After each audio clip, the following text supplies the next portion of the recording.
Yeah. In your house with O'Con. Hey, O'Con in your house. Hollywood in your house. Hypocrisy's head in the clouds. Curating all kind of loud. Wrestling in front of the crowds. Paragon's holding it down. Anybody can get it. Josh Joseph standing on his decisions. He is the voice. There is no choice. Wheels them boys in your house making wrestling noise. Moving fast just like cruiserweight action. In your house is the perfect distraction. Prophecy in your ears when you in traction. Get this work with some wrestling action. Smoke.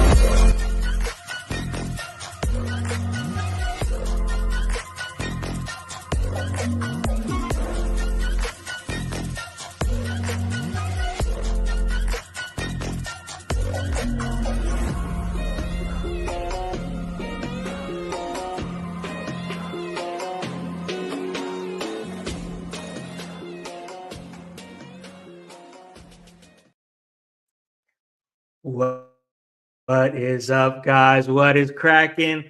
It's Mick Foley, and I am in your house. And you guys already know the vibes. Anytime we slide on through, we're here to give you that work when it comes to this professional wrestling business. And that's exactly what we're going to do. We're here to tell you to have a nice day. Happy Halloween here from In Your House. And I didn't come alone. No. If I'm going to be mankind, I can't come alone at all. You guys already know the vibes. Of course, I got my co-host here, but I also got Mr. Sacco. Mr. Sacco is here to celebrate Halloween here on the Raw Deal with Howse and O'Neal. Mr. Sacco, are you ready to have a great episode of the Raw Deal? Well, yes, we're really going to have a great time. It's going to be a vibe, ladies and gentlemen, and we're just having fun right here in your house, celebrating Halloween. I love me some Halloween. I hope you guys are ready. Hold on to your dookie because it's about to get spooky, and it's about to get really spooky up in here because I gotta have my co-host here, and usually I have the amazing Annie O'Neal, but I actually was able to get some connections and actually get a really great co-host, just as great as Annie, but of course you're seeing her on a national televised scale, and that's right, we got her. What's that? Oh, yeah, that's right. We were able to get her, and she's coming on the show right now here, and that is none other than Rhea Ripley here in your house. You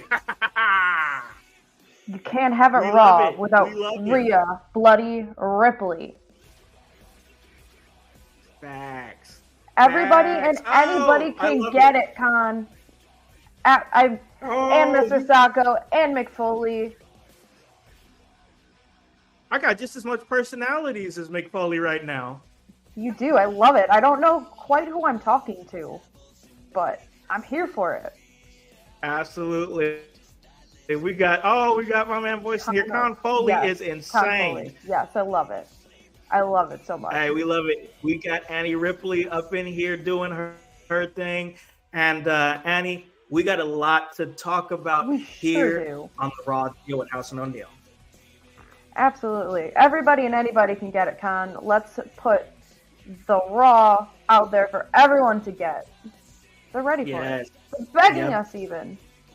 Yeah, because that's how we give it to them. We give it to them raw, and that's exactly what we are going to do. So I got myself here. I got Mr. Sacco, and I got Rhea Ripley, Annie Ripley, and we got a couple things to talk about here because I would be remiss if we didn't talk about the news that came out yesterday on WWE. We got to talk about it. Of course, we talk about Monday Night Raw. I know, ladies and gentlemen, and we love to do it. It's a vibe, and we're definitely going to.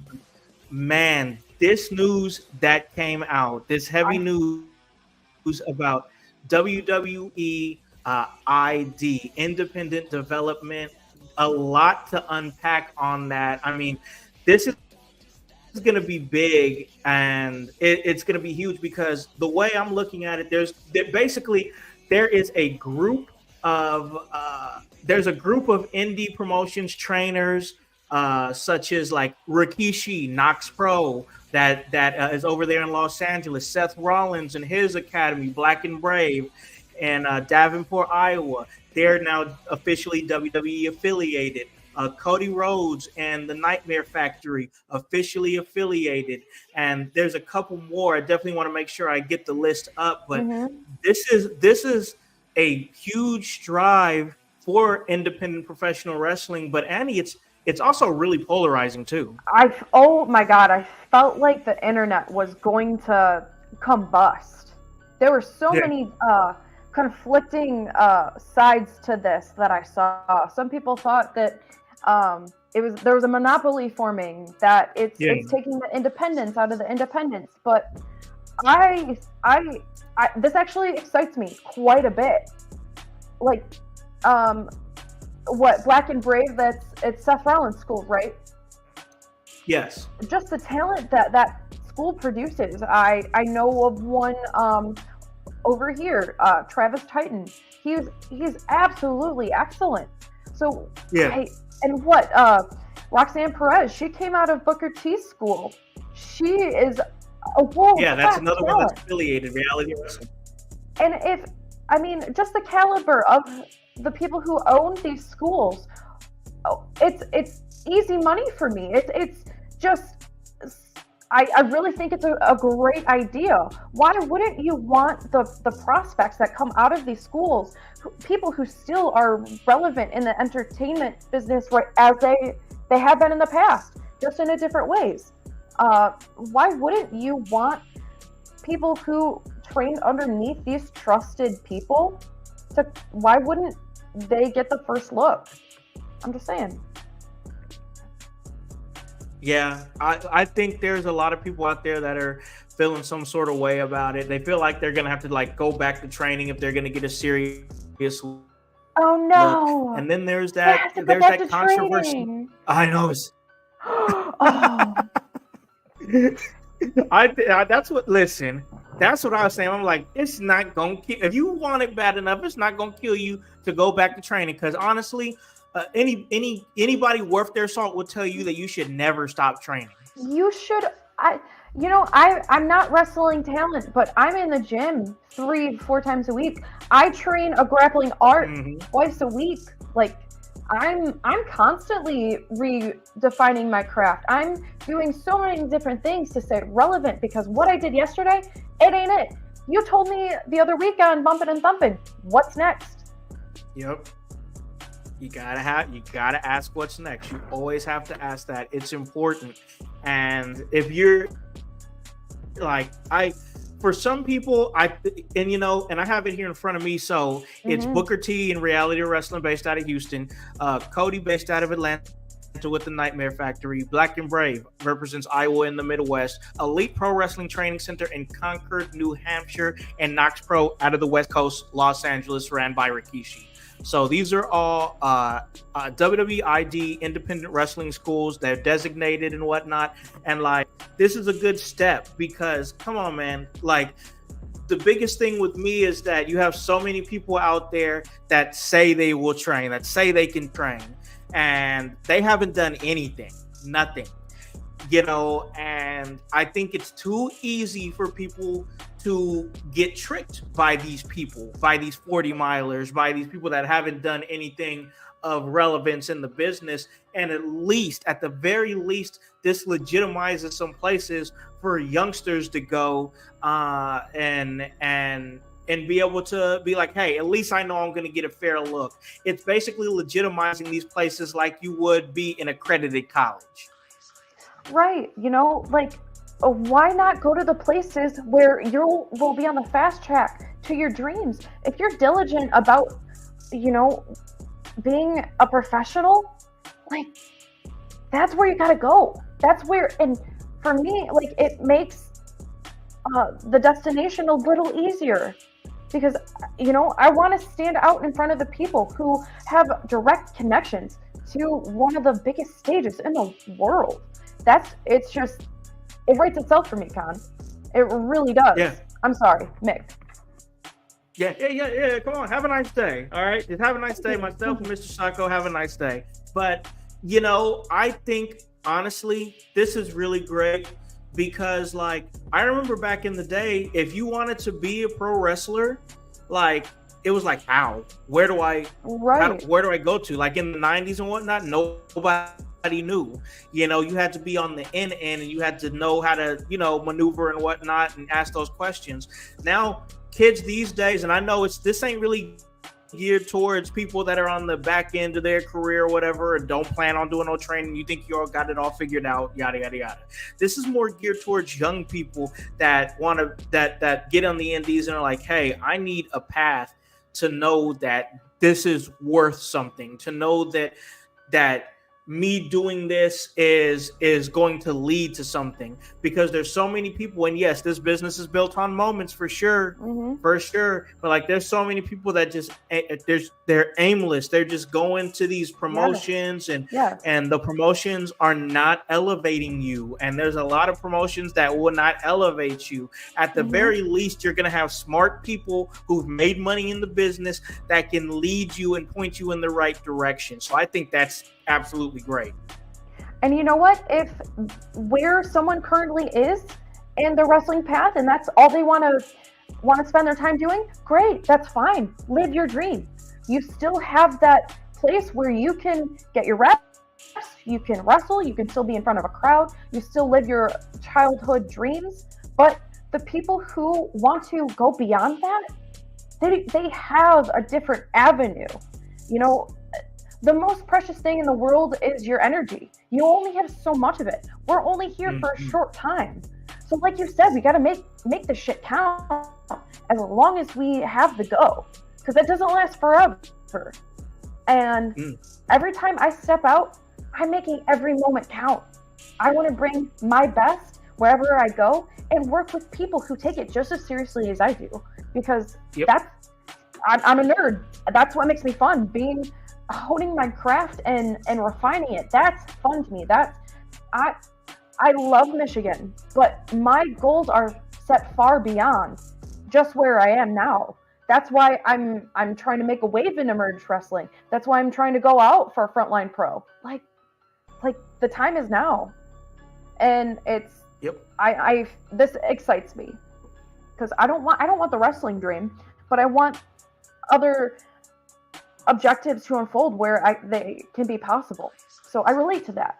Yeah, no, absolutely. I think this is great. I think it's a great alternative to their Next in Line program, which their NIL program is geared towards like NCAA athletes. So at least this WWE ID program, you don't have to feel like you have to be in college or anything like that in order to be like, all you got to do is go to one of these wrestling schools and you know, do what you need to do, and you'll have a fair look, you know. And I don't know, I just think it's a good point to bring up, because not everyone is a Division I athlete, so it gives a lot more opportunity for people who aren't in that position. So I think it opens so many doors to have the proper training, to be TV ready, and I just think it excites me. So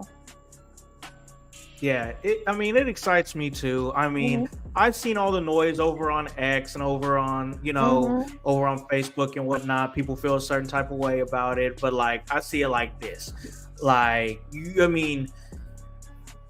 this is not geared towards people that are in the 10th or 15th or whatever year wrestling. And it's that's hard for people to stomach. It really is, because it triggers a deep level of self-awareness that not a lot of people want to be accountable for. And that's okay, because you aren't where you were when you first started. And that's just reality. I think it's bitterness. I mean, it's a little. It is. I can't read it any other way. You know, I'm not trying to be a dick or anything, but if you're real, Tom, like real and raw, just you. Yeah, that's how we give it to them. Exactly. That's why it's the raw deal. But like I said, I think some people are just trying to be on the other side of it because they think it's getting them some traction on social media or something. Like I get all the angles of why some people in a certain group at a certain point of their wrestling career would be upset about this, you know, but I promise you, you've been wrestling for maybe 15 years. Okay. You would not be upset about it 15 years ago. you would love this 15 years ago. Why don't you want the generations that precede you to do well? Why wouldn't you want them to succeed? I think that's one of the more like eye-opening things that I've perceived from the IWC. Like, come on, be happy for people. But you know what? That type of thinking doesn't apply if you don't know how to do it. So I don't know. Yep. Hey, but listen, a lot of egomaniacs in wrestling. Mm-hmm. I forget that. It just kind of is what it is. Oh yeah.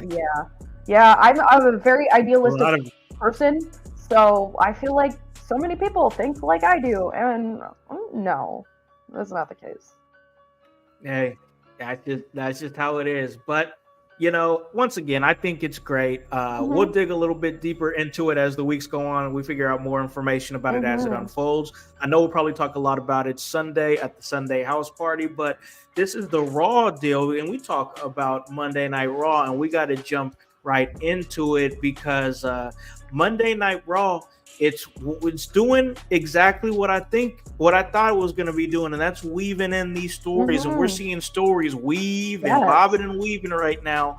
And I feel like a whole new layer was woven this week. I really saw that. Yeah. For sure.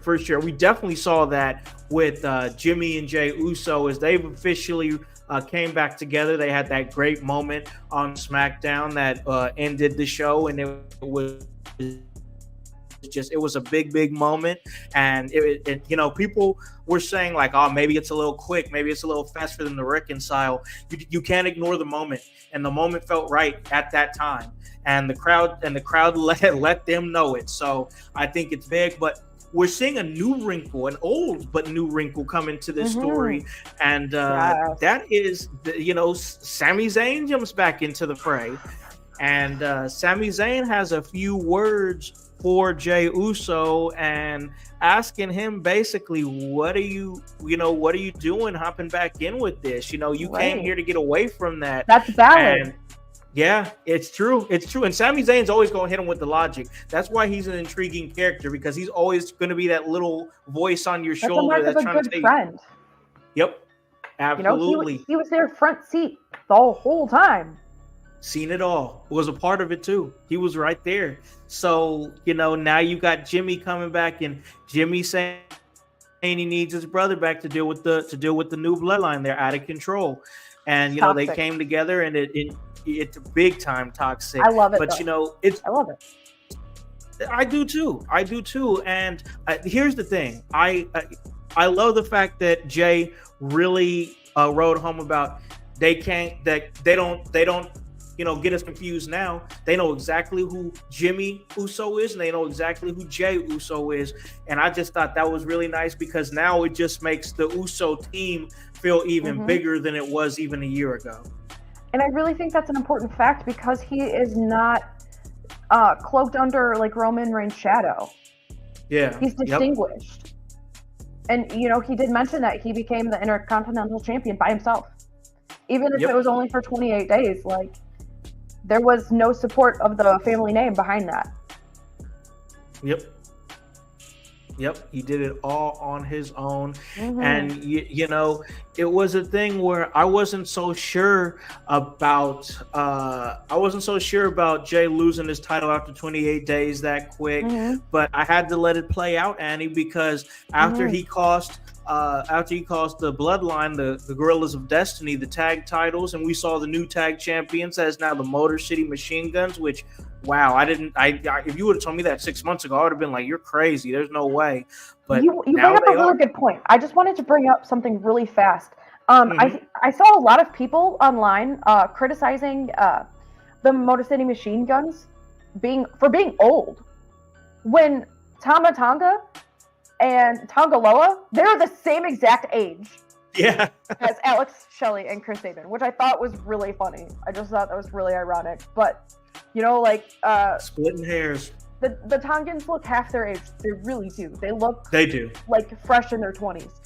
But I just thought it was really funny. Like, huh. Okay. I agree. Yeah. No, I agree. It's just mm-hmm. we know they're gonna complain to complain. We know it. And you know, I'm happy for the Motor City Machine Guns. I thought it was a great moment. I thought it was awesome. But like getting back into this bloodline thing, I'm starting to really feel like what we're gonna end up seeing is Samoan War Games. I think that's easily coming. But I gotta ask about this because this was a very pivotal part in this episode of Monday Night Raw. And even I was sitting over there watching it, and you had Jimmy, who was looking for Sami Zayn because he wanted to squash beef. He wanted to make it right. And Jay found him backstage at some point and was like, hey, did you catch him? And they started to go look for him. And what they find is Sami Zayn out in the parking lot talking to none other than the tribal chief, Solo Sikoa, not Roman Reigns, but the tribal chief, Solo Sikoa.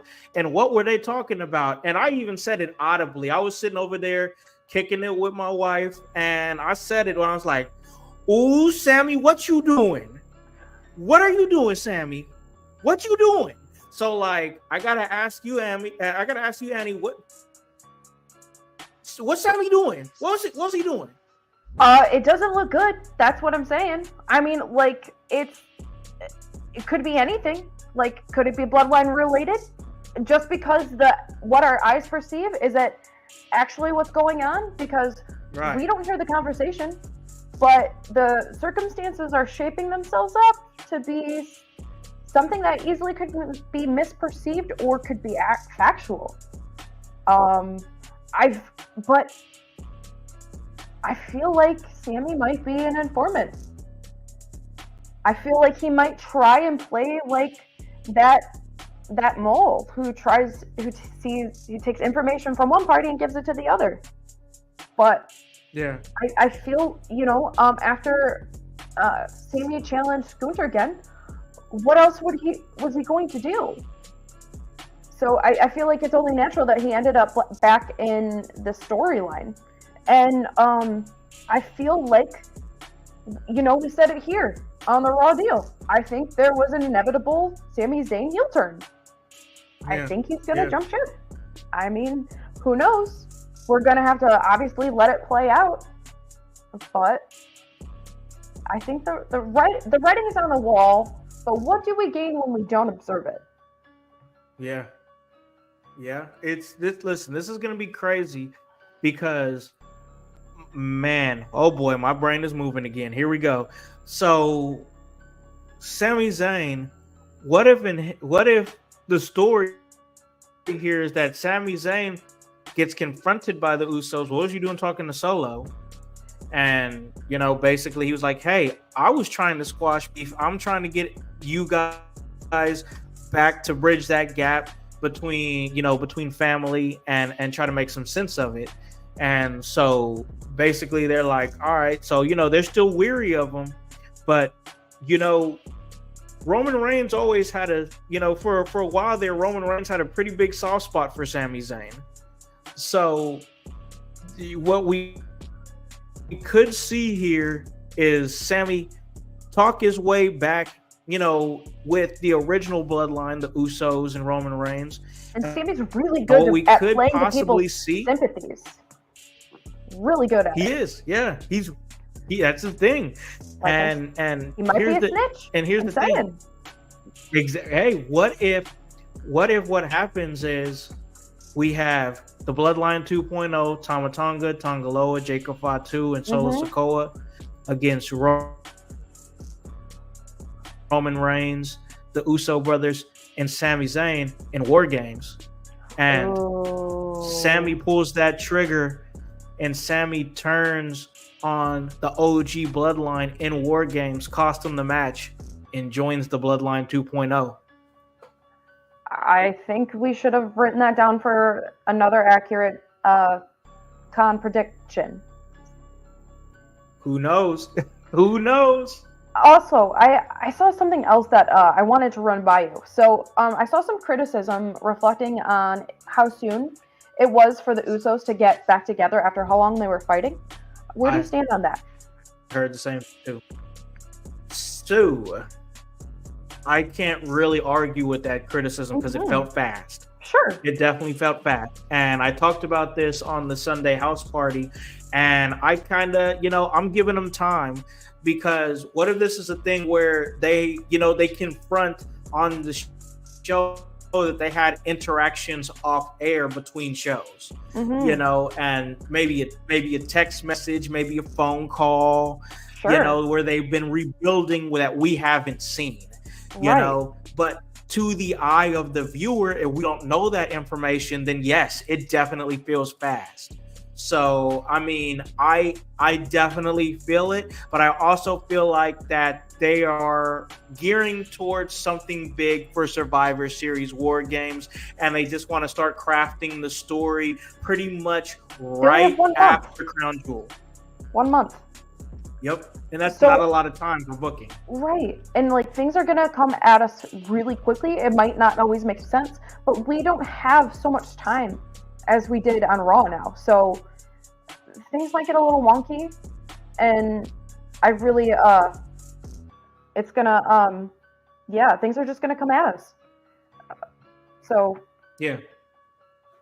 You got Voice here saying he thinks with them being twins, you can play the quick reunion with them. That's a good point. I'll give you that. With them being so close, they shared a world. Tight. Yeah, exactly. You can't really stay mad at that person that long. You know what I'm saying? Roommates. Like, I know exactly. They're roommates, all of that. So that's a good point by the Voice, Josh Joseph. But I'm just saying that I feel like that this Bloodline storyline is really moving, and we're just back again. Things are moving at a pace that I'm enjoying it for sure. I want to talk real quick and just acknowledge just really quickly. I don't understand the Ludwig Kaiser versus Sheamus match. I see that Sheamus won, but I feel like I did that match just feel misplaced to you? Because it did for me. I thought I heard commentary say that this feud was reignited, but it just felt really random. Yeah. I mean, on paper, it's going to be a great match. It was fun to watch. I enjoyed everything that my eyes saw. Yeah, I enjoyed everything my eyes saw, but I was just like, why? Yeah. And then I felt that reaction from the crowd too. Like, they were very quiet. Mm-hmm. And I felt like that this match was just a little disjointed. And I could tell that from the reaction the fans had. Or lack thereof, actually. Yeah, no. Like I said, I just wanted to bring that up really quick. We don't got to dig deep into that, but I just felt it to be weird. I do want to acknowledge that I do feel like that Ivy Nile ended up picking up a really good victory. She really did. Yeah, she beat Zelina Vega, who of course is, she's been a former champion. So where are we going with Ivy Nile here? I don't want to of course we could talk about American Made, but are we finally kind of launching Ivy Nile and giving her a little trajectory? I really hope so, because her swinging Uranagi was beautiful. Yeah. I don't want that to get squashed beneath a faction that really doesn't have any weight. I really like American Made for what they are, but just how they've been booked, and unfortunately with so many losses on top of them, I don't want to see Ivy Nile to be dragged beneath it. Yeah. I think we gotta utilize her and make the most of her, because she's got a great look and great talent. She really does. And with how quickly that the pace Raw is picking up on, I really want to see her be set apart somehow. Sure. I want her to be telling her own stories for sure, and be in those opportunities where maybe she's becoming a eventual number one contender for a women's championship at some point. I want her in those roles. I think she needs to be in a believable contender. In a stable. in a women's stable. I don't know how she looks like she fits in American Made. I really do. I see that totally, but I feel like she needs to be surrounded by bigger star power in the women's division. Yeah. What do you think of her being I think that's going to help elevate her. What do you think about that? Oh, and Pure Fusion Collective? Yeah. Yeah. I mean, she fit that role. I mean, what they are is just like general, like badasses, you know, and I think that's the role that she's becoming. That we're seeing from Ivy now is that she is the badass woman in American Made. But even then, that doesn't feel like such the fit, though. I don't know. Yeah, it's weird because it's like it does feel like she's a little pigeonholed with American Made. Agreed. Because it's like the only way you're going to be able to build her is by really giving her key victories. And like if we look at that division, how many people do we think she could believably beat right now? You know what I'm saying? Not to say that she doesn't have the look or the acumen to do it, but like the trajectory where it's like, oh, if you put her in the ring with a Bianca Belair, your first thought is, oh, she's about to get crushed, you know, because Bianca Belair is a former main eventer, a former longest reigning women's champion of all time. It's nothing against Ivy now. It's just she has nothing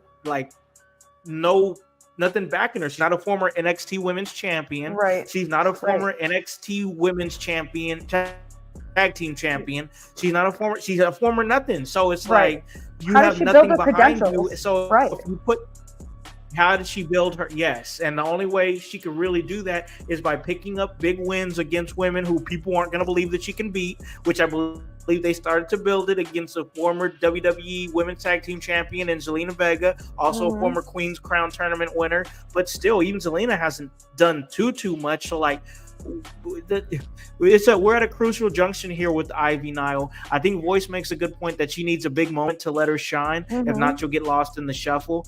I agree with that 100%. I mean, who do you have in the contention for winning the Women's Rumble this year? Do you think Ivy Nile might play a part in that? No, I don't. Just because this women's roster is coming. It is. Like it is.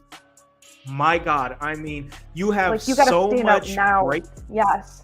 Yeah, it's got to happen now because like you have Bianca Belair, Jade Cargill, Bayley. My gosh, so much great talent that's out there. I wonder when Charlotte is going to return. Still in the fold. Yeah. When Charlotte gonna return? That's another thing right there. That's a big thing. What if Julia's ready to go by then? Yeah. What if Roxanne Perez is ready to go by then? I mean, if you're not in with these upper echelon, you're gonna get passed by. And it seems like right now okay. So the high ceiling for me, the highest ceiling I could see Ivy Nile being is a Natalia, where she's solid on the card. Maybe she wins a couple of women's championships, and you know things are you know she's solid, you know, and that's how I always see Natalia, somebody solid in that way. But like she could also have a low ceiling too, where she could end up being like a Dana Brooke, you know, to where it's like all the tools are there, but we're just not revving up on you, you know. And that's such a good point because I really feel similarly. Like it's now or never. It really is. Yeah, it's an interesting conversation there with Ivy Nile of American Made, and it's one that we can most definitely we can continue at a different time.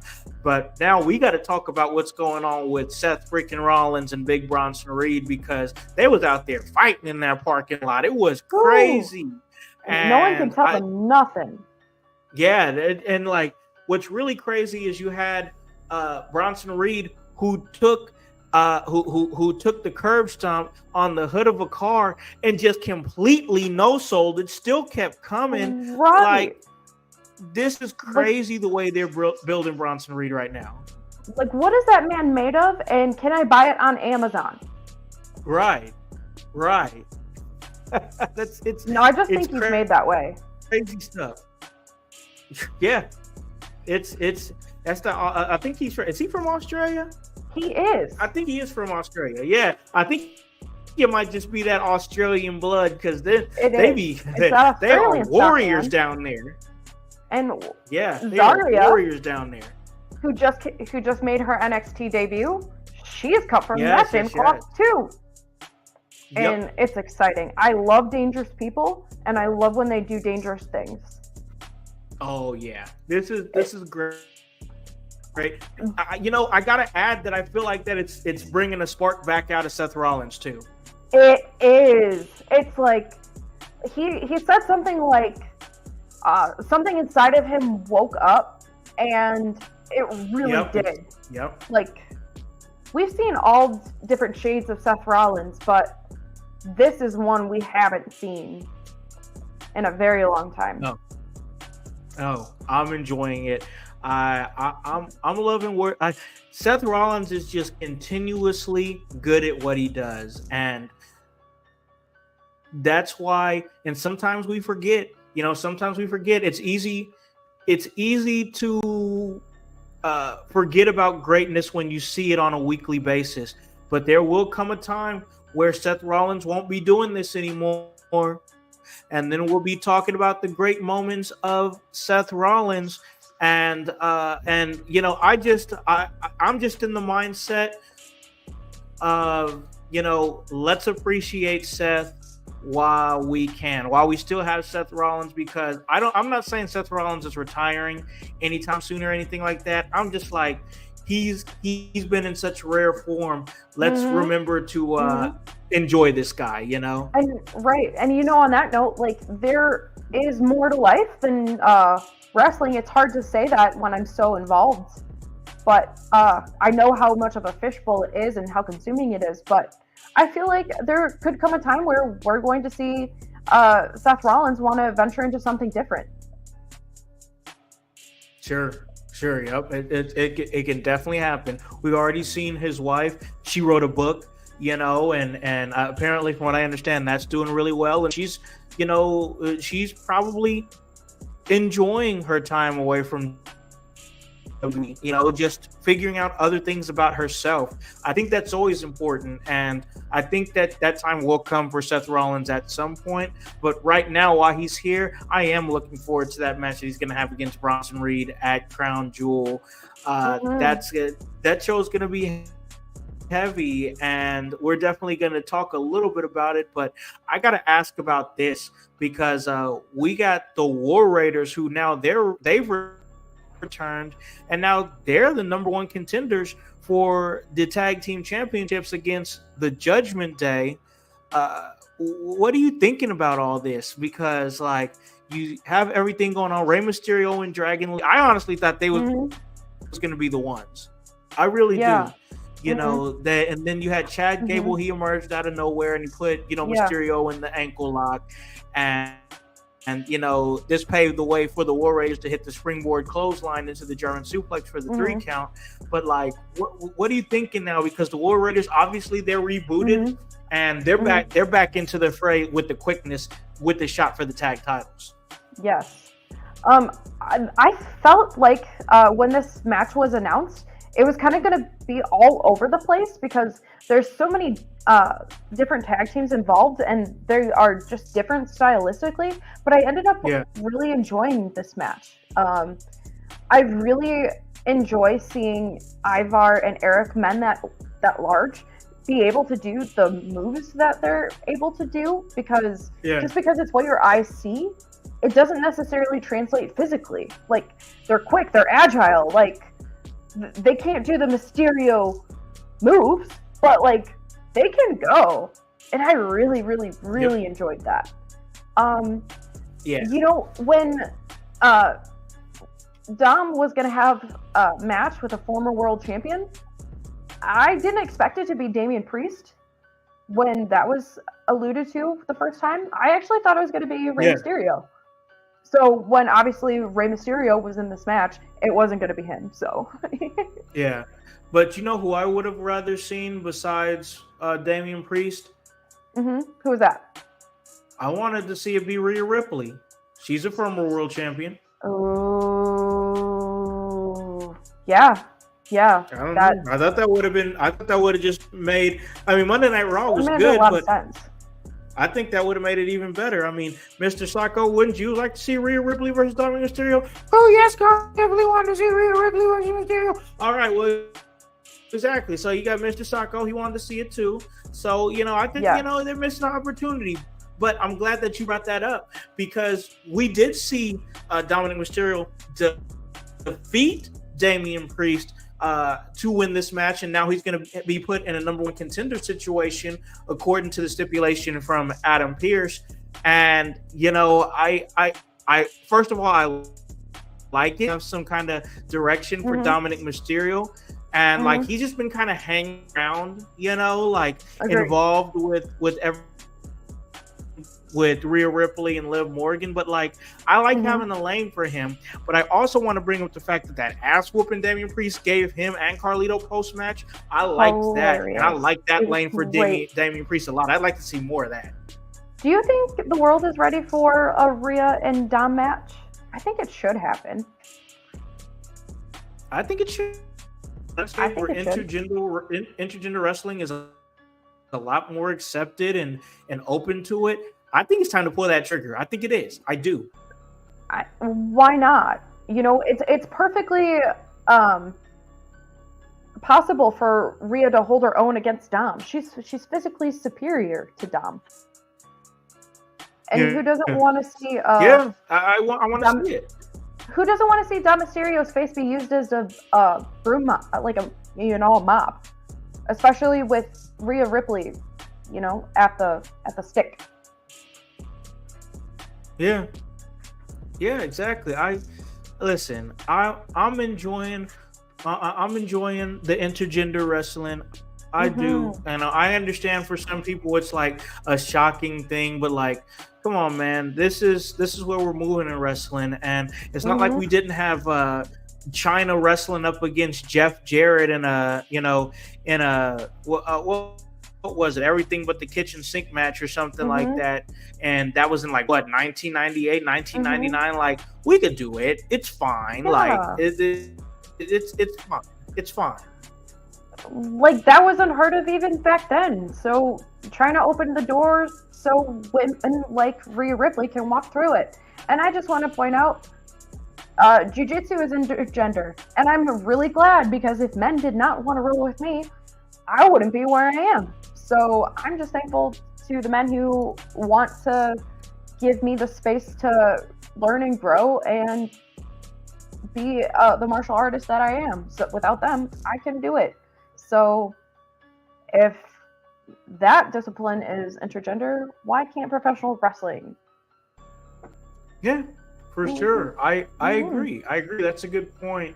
And I think the world's ready for it. I do. I think so, I really do. All in all, I gotta say this because I have to make this point. This was a good mix. We saw some promos and whatnot, but I gotta bring up real quick before we take our break. Okay, so I'm definitely having a big. First off, I'm having a big time 180 on Karrion Kross. I mean, I just am. I don't know if you saw the video he put on social media out of a hotel room where I think he was doing drawing, because this is a multi-talented man. I think he does multiple things. He's there, and the Miz, he's been trying to get away. He wants to get away from that Wyatt situation as much as possible.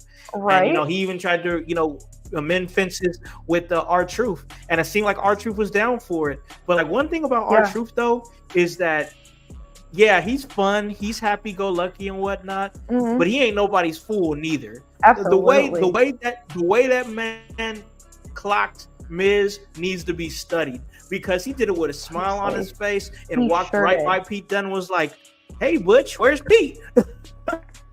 That was one of my favorite moments of the entire night. Yeah.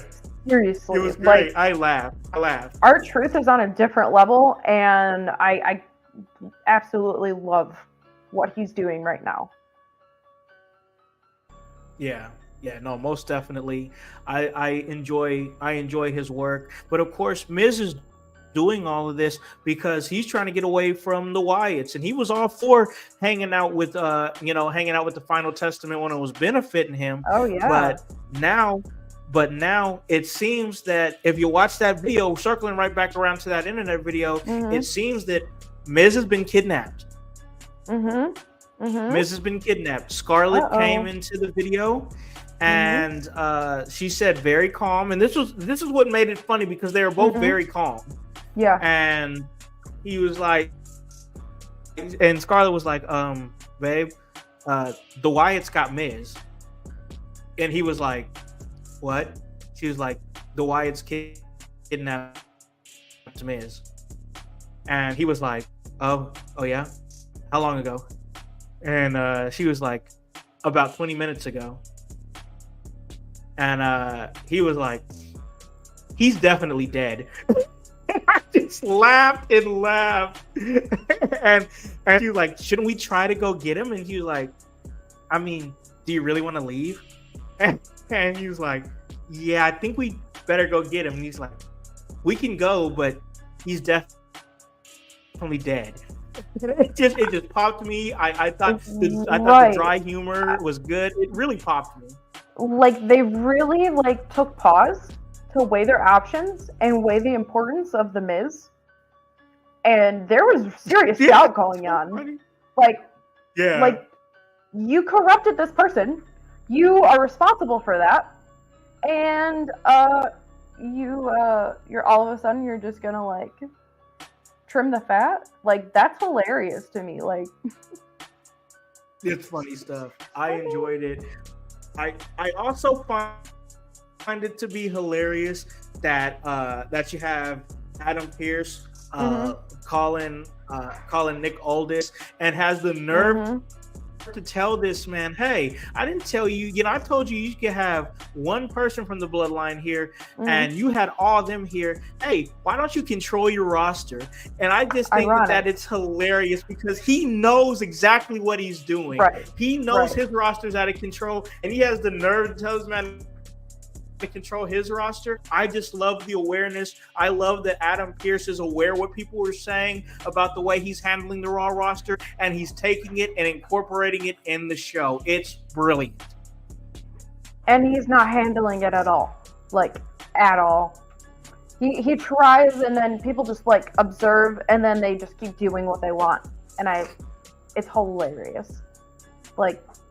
Yeah. All of the students are running the school and the teachers have checked out. So, nope. It's fun stuff. I'm enjoying it. Overall, it was an enjoyable Monday Night Raw. I am liking these 2-hour Raws because it's I can, do something else. We've talked about this already, but I'm not going to lie to you, Annie. With the quality of the show, I am kind of hungry for that third hour. I'm not gonna lie. I just it feels like that I want more. And that's a good thing. I get why I'm not getting more, but when they go back to 3 hours, which everything that I've read is the plan for them to go back to 3 hours in January, I'm getting more and more okay with it because these shows have been leaving me wanting more. And one thing I really perceived during this episode is how many more vignettes the bloodline were a part of and the Usos were a part of. Oh yeah. And it just moves along the storylines without it actually being in the ring. But I felt like that was really particular to the bloodline and the Uso story. But not a lot of other people got also in the Judgment Day, I thought Rhea had a few. But yeah, hopefully we can see the time for everyone to get a lot of, you know, their stuff in too. So yeah, for sure. Like that's why I'm turned around on it, because it's like there's more talents that I want to see. Like I like being able to have that hour to be like, all right, I don't have to be tapped in completely to this for 3 hours. I can only do it on 2. But on the other end, my mindset is like, I just like, I want to see more talent out there. Like there was like 2 weeks where we didn't see Damian Priest. You know, we still haven't even seen Drew McIntyre yet, you know? Right. Yeah. And one thing that really worked against the Ludwig and the Sheamus match, like you said, what were they doing? What were they up to? Yeah. Like, just being randomly inserted on a 10 minutes segment of Raw, you know, especially after being off the air for a couple of weeks, like, it just reads a little disjointed. While everything else was flowing and making sense, and it's like, here, random Ludwig Kaiser and Sheamus match. And I'm like why? For what? You know? Everything else made sense. So yeah, you can only my cut, thoughts on it. Overall, overall, I think it was a good Monday Night Raw. I agree. I think we're coming in really. Yeah, we did. Yeah, we talked Monday Night Raw. It's going good, but we're gonna take a break. We're gonna pay a few bills, and then on the other side of the break, hey, we're gonna do something really cool. We've got a candy draft that we're gonna do. It's Halloween. We're about to get real festive, and that's gonna be fun. Myself, Annie O'Neal. It's gonna be a movie on the other side of this break. Hello, everyone. It's the Pope Elijah Burke, founder and president of the Love Alive charity. I wanted to take this brief moment to share with you my charity's continued humanitarian efforts to positively impact the impoverished communities in and around the greater Jacksonville area. This cannot be possible without your support. If you'd be so kind, please take a moment to visit our website, love-alive.org, to learn more about the charity and its mission. Also, feel free to donate to our 501c3 organization that operates off of the donation of the public, which is you. Whether that be by website or via Cash App, $1 help makes a difference in the lives of others as we continue to positively influence many people by being the change that we wish to see in the world.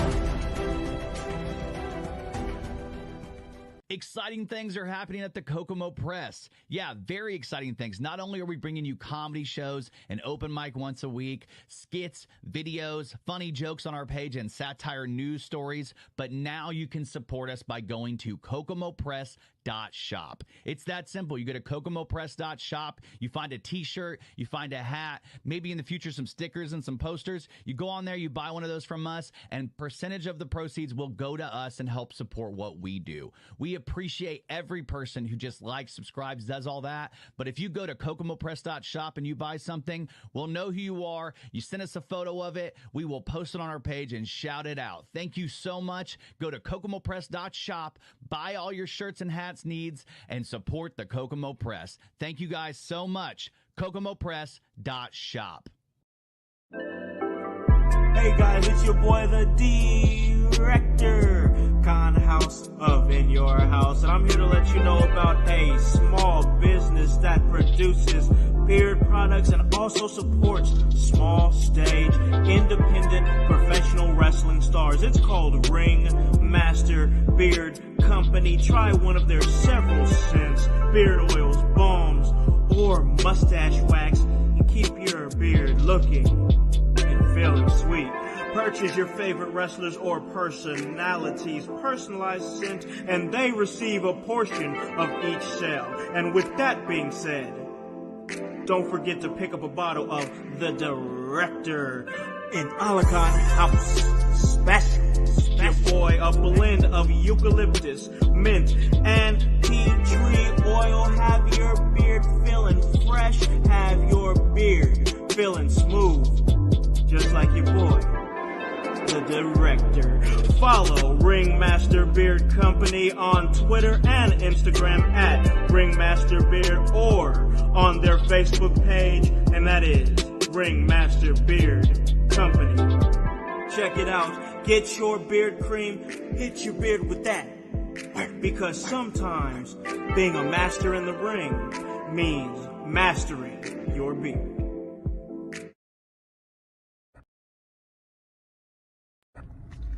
Yo, what is up out there? My name's Hypocrisy Jones from the In Your House podcast in the Kokomo Press, bro, and I'm here to tell you about a party, bro.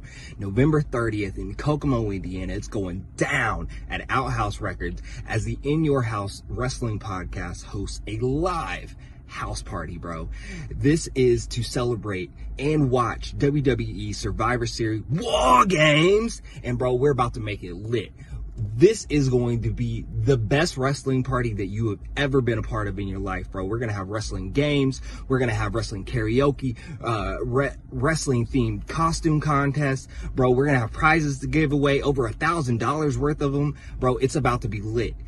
Kokomo, Indiana, November 30th, Outhouse Records. Be there for the party, bro. Welcome back to In Your House, and man, it is going to be a vibe. And I gotta be honest with y'all, I had to take that Mankind mask off. It smelled like ass. It smelled like ass. I did the whole first part of this episode with that mask on, with it smelling like ass. Y'all should give me an award. So most definitely. But if you don't want to give me an award, that's okay, because what you can do for me is hit subscribe. Make sure that you give us a follow on Apple, Spotify, anywhere that you get your podcast. Hit us up, YouTube, Facebook, Twitch. Give us a follow. We need those subscriptions. So if you want to give me that award, hit me with that, because that thing was smelly. And man, myself and the amazing Annie O'Neal are about to have a fun candy draft. She's gonna be back here in a second. Y'all already know them vibes, but you know, I love the spooky season. I love it. I love the fall. It's most definitely a vibe. And man, I'm the type. So listen, when it comes to the spooky season, I'm a big Simpsons fan. So anytime this time of year come around, I am usually watching the Treehouse of Horror specials. I sit up there, have a marathon, and just watch all of them. But you know, you can't sit up there and have Halloween and have great, you know, spooky, scary situations going on without some candy. And man, candy is a big part of Halloween. That's why exactly myself and the returning here Annie O'Neal are about to have a candy draft, and it's about to be a movie, y'all, because we have a random draft generator. We have a list of amazing candies here, and I have our draft generator right here, and it looks like the number one pick goes to Annie O'Neal. Now I have to bring up our list of candy that we have here, and she's gonna make her first pick. But Annie, you know, you can't have Halloween without some candy. It's important. Sure, right? can't. Absolutely. What else is gonna put our dentists in business? You're right. Exactly. Absolutely. Exactly. So we need candy, but the question is here more than anything else, what's the best candies here? And there's a lot that you can take from, and I have this list here, and you have the list in front of you too, as well. So here it is, all the candies that you want to have there. What would be your number one pick, Annie, in terms of the candy for Halloween spooky season? Well, I've thought long and hard about my first decision, and coming to my team, of course, sitting at the top of the list itself, Reese's Peanut Butter Cups. The foundation is not strong without a Reese's at the center. My favorite. I'm a huge lover of peanut butter, and especially coated in chocolate.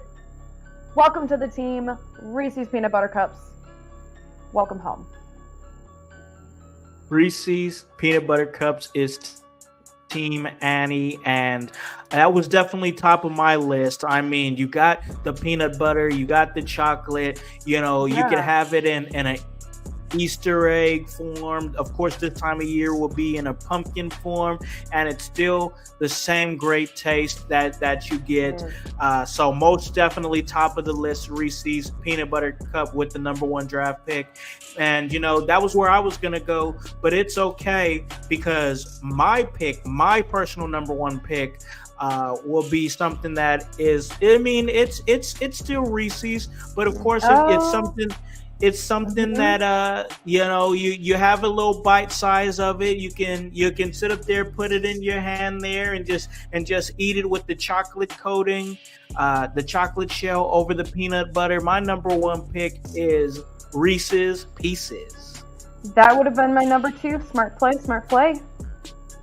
Most definitely. So we got that Reese's peanut butter cup is number 1, and then we have Reese's Pieces at number 2. I just did our random draft order again. So for the second round, you once again have the number 1 pick. So what's your next pick, Annie? My next pick, you know, I'm a star gal. I live my life by astrology and honoring the solar system that we live in. It's gonna be Milky Way for me. Milky Way. Okay, Milky good Way. pick. Good pick. Milky Way, always nice. I think that's a little nougat in the middle there. Is it some nougat? And caramel. You also get some caramel in there, and then you get the peanuts in there as well. No, you do you? No, I don't think you do with the Milky Way. No, that's Snickers. Snickers, you do. Snickers. That's the Snickers. Okay, so yeah, you get the nougat and you get the caramel there with the Milky Way. With the peanuts. So going back real quick, because this is what my mom used to do. She would take Milky Way. She would also take the peanut butter cups, and she would put them in the freezer. Yes.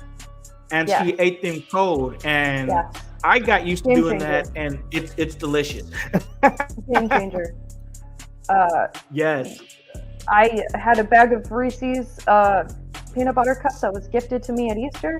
Put those in the freezer, and they've been good to me since then. So, and I just finished the bag. So RIP those Reese cups. But you're on my team. You're my number 1.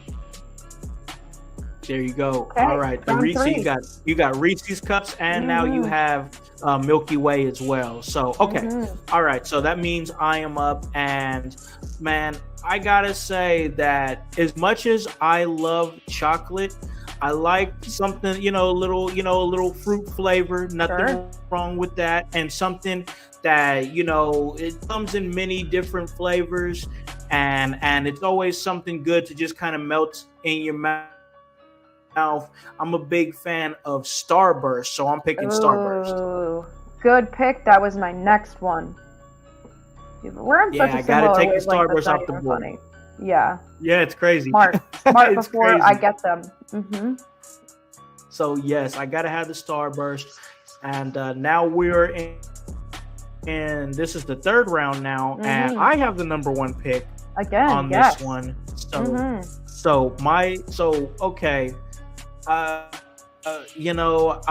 once again I went with Starburst, but you had Milky Way for your second pick, and I'm somebody, I like the nougat, I like the caramel and covered in chocolate, but I also I'm a peanuts fan. I like peanuts, so I always think that you get a little protein real quick, get that burst, and that always comes for me in a Snickers. Yeah, comes for me in a Snickers. So that's my pick for the third round. I'm gonna take a Snickers. Smart play. I have the Reese cups and I have the Milky Way. You got to break up the chocolate. Too much chocolate gives you tummy ache. Yeah. So I'm gonna pivot and pick something that reflects my personality, and I'm gonna go with the Sour Patch Kids. Come on, welcome home. That's a good pick. Yeah. Did you know that Swedish Fish and Sour Patch Kids, they are made from the same mold? Really? Yes. Think about it next time. Because I like Sour Patch way more than Swedish Fish. Because Swedish Fish doesn't have the candy coating. True that. Mm-hmm. I like that pick though. I like the Sour Patch Kids. It's always good to sit up there and like I will sit up there and smash a whole bag of Sour Patch Kids and not even think about it. Like Absolutely. I know a pack of Sour Patch Kids hates to see me coming. Oh, sure. Those commercials used to get me as a kid. Those were great. Good stuff. Yeah, I loved it because you had the sweet and then you had the sour that would always do some, they'd always be on some fuckery in the first part of the episode, then be adorable in the second part. You just can't stay mad at a Sour Patch Kid. You just explained my entire life as a character. I love that. Fuckery and then, oh, I'm cute, I'm adorable. That's what, hey, listen, it works. It works. It's something that works, most definitely. But we gotta hop into the fourth round here. We're only doing 5, y'all. We're only doing 5 rounds, but still fun nonetheless. And I got the number 1 pick in this particular round. Where we have, it's all. This is a list that came up from. I went to ChatGPT, pulled it up, and this is exactly what we got. So like, absolutely. I'm moving heavy with. I'm moving heavy with some chocolate. The only thing I have to really break it up is the Starburst, I believe. Okay. So what do you got? I gotta stay in that lane because I enjoy a good Jolly Rancher. Oh, Jolly Ranchers are great. Okay. All right. Yeah, a little sour apple, a little watermelon for the Jolly Rancher. I would sit up there and suck on it all day. Pause. But most raw. Oh, I'm sorry. Definitely. but yes, a Jolly Rancher. I love it. The flavor. It's just something I equate to my childhood because I would go to like the 99-cent store up the street from my house and just get a bunch of Jolly Ranchers. Yeah. So like, I gotta have Jolly Rancher in there. It's a sympathetic pick. My pick will be Jolly Rancher. That was a candy that my grandma bought. So I had to fight with 17 other cousins to get some, but why I'm so tough. I had to fight for scraps. Yeah. So yes, that was an amazing pick because I was also going to draft Jolly Ranchers. But my 4th round pick, I'm gonna go with some Heath bars. I love me some toffee, and I also loved it wrapped in chocolate. Yeah. Okay. So, it was easy. Easy round for me. So, who's picking round 5? Boom, boom, boom. I know, right? All right. Last round. You have the first pick. What's your last pick here for candy? Yep, it's you. It's hard. There's so many heavy hitters to pick from. But do a lot of the good names on the board. I let my heart do a lot of the driving, and I'm just gonna follow my heart, Con. I'm gonna go with Laffy Taffy. Whether it's in Laffy song Taffy, form good pick. or candy form, I love it. It yes, comforts most you on definitely. a lonely night. Most definitely. It fills the voids, and it's probably made of the same properties, to stop a leak somewhere. So yeah. I like I'm it. gonna go with Laffy Taffy. That's a good pick. All Your right, so final give us, pick, my friend. Okay, so give us your list right now. Because you're complete now. What's your complete list? Okay, my complete list. It was Reese Cups. I had Milky Ways. I had Sour Patch Kids. I had Heath bars, and then I had Laffy Taffy. All right. So that's solid. That's really solid. Like most definitely, for sure. And like it's hard to know where to go because I'm looking at like at least 3 or 4 names right here that I like to go with. But hard competition. It is hard. It is, but I gotta end it strong because I'm somebody who is a big fan of the Kit Kat bar. I love me a Kit Kat bar. I mean, especially once they started doing the white chocolate Kit Kats, I'm a fan of those. So yeah, Kit Kat bars, that's my final pick. And yeah, I like my list because it's a good mix of chocolate, a good mix of just those good fruity flavors that you get from the Jolly Ranchers and then the Starburst, and then you got the Reese's cups in there, and you got the Kit Kat, and then a Snickers. So like, is there before we slide out of here, because we got to call this a really great episode, is there any honorable mentions for you? It was gonna be the Crunch Bar. That that sent me on a trip down memory lane, and not just any Tootsie Rolls, but the flavored Tootsie Rolls. Oh, I remember those. Those Yeah, are so good. Those are some hidden gems in the Halloween candy bag. Like the lime, the vanilla, the orange. Oh, for sure. Yes. Like the vanilla, that's crazy. Get out of here with that. Yeah, that's nuts. Like I enjoy it. For me, I enjoy a Twix as well. A Twix is good in there. Maybe some Skittles. Yeah, exactly. I like it. I'm surprised Airhead stayed on the board. Yes. As long as it did. I debated that one a few times. Yeah, but also I'm a fan of a Payday too. So like just the caramel and the peanuts without all the chocolate and everything. I was always a fan of a Payday. So like most definitely, but anything that y'all get out there, enjoy y'all's Halloween, have a blast, be safe most definitely, and just like enjoy the spooky season. I enjoy it. That's why I was sitting over here wearing this mask that smell like ass, for the good of the holiday. So for you, everyone. Happy Halloween to everybody. Yes, I did agree. That's why I said I told him that. I told him that when he was coming back, like I set up here and I wore this the entire first half of the episode, no problem. So if you don't give me an award for that, at least give us a subscription. At least follow us on all social medias, Apple, Spotify. That's the least that you can do. Enjoy your guys' Halloween. Annie, I'm gonna get you out of here because you got a lot of awesome things going on. Where can they catch you at? Okay, Friday we're dropping an episode of Bumping and Thumping with the main topic Storm Garrison. That's Friday. Next week I'll be returning to CCW Action for episode 124 in New Baltimore, Michigan. November 10th I'll be making my CIW ring announcing debut, and that's in Toledo.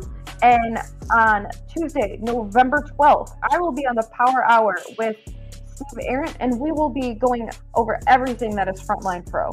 So that's what's on the docket for me. How about you, friend? What's going on for you?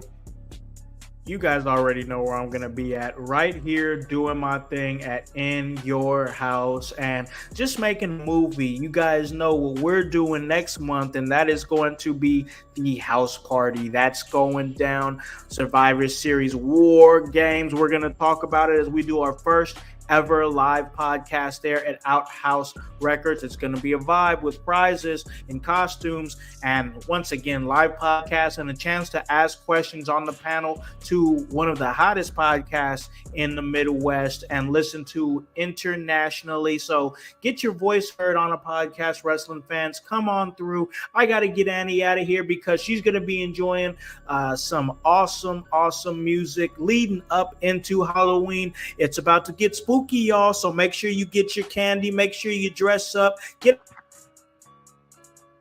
out there and hit those streets. It don't matter what age you are. Go out there and trick or treat and have a good time. We only get one go round on this earth, so go out there and have a blast. And I'm about to go out there and I'm about to be going out there trick or treating and giving candy to the kids because I enjoy me some Halloween. It is an absolute vibe because, guys, we play hard because we work hard, and that W is exactly what stands for work. So for Divinely Designed Annie O'Neal, for Hypocrisy Jones, for the voice Josh Joseph, for Grundmeister, for the Chaos Goblin himself Kevin Calloway, for the world's most dangerous podcaster, and for Mr. Sacco, I am Alakan the Concept House, here to remind you to tell a friend, to tell a friend, to tell a friend, to hop on this bandwagon, get on or get gone, because the household is still going mighty strong. You guys have a great day